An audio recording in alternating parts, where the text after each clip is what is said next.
Born in Atlanta, Georgia in 1929, an American clergyman, Baptist minister, activist, and Nobel Peace Prize laureate, Dr. King gave his life to the civil rights movement, leading with courage, faith, and nonviolence, standing firm against Jim Crow laws and legalized discrimination. And most famously, he shared a dream. He had a dream of justice, a dream of equality, a dream where people would be judged not by the color of their skin, but by the content of their character. Yet, today, that dream feels fragile. In a time marked by division, fear, and harsh policies, in moments where immigration raids, violence, and dehumanization dominate the headlines, it can feel like Dr. King's dream is slowly fading. What would Dr. King say today? He would remind us that injustice anywhere is a threat to justice everywhere.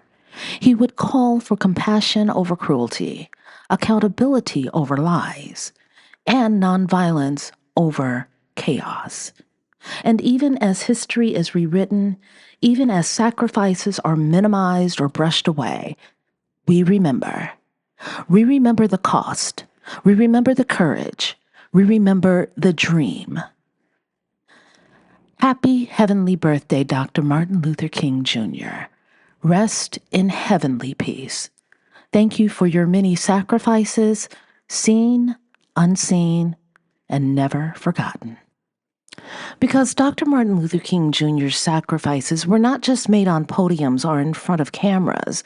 They were made in jail cells, in whispered prayers, in threats received behind closed doors, and in moments of fear he still chose to walk through for the greater good.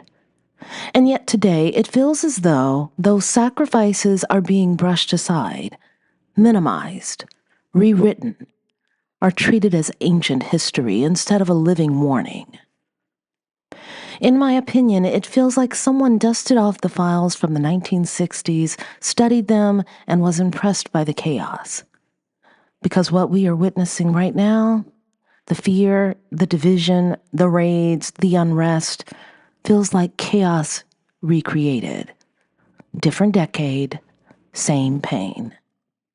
Communities living on edge, families torn apart, people afraid in their own neighborhoods, and once again, humanity being debated instead of protected. Dr. King warned us about this. He warned us that laws without love become tools of oppression, that power without compassion leads to cruelty, that silence in the face of injustice is not peace, it is complicity. And still, he had a dream that love could outpace hate, a dream that justice would not be selective, a dream that dignity belonged to everyone, not just the powerful, not just the accepted, but everyone. Today, that dream feels fragile, fading, not because it failed, but because we stopped protecting it. And yet, this is exactly the moment when Dr. King's dream must be kept alive more than ever. Not just spoken, but practiced. Not just quoted, but lived. Because when fear grows louder, love must grow stronger. When chaos is recreated, courage must be reborn. Dr. King is missed. Missed in moments like these, missed when moral clarity feels scarce, missed when the world needs reminding that nonviolence is not weakness, it is strength disciplined by purpose. So today, on his heavenly birthday, or as we recognize his heavenly birthday, we do more than remember him.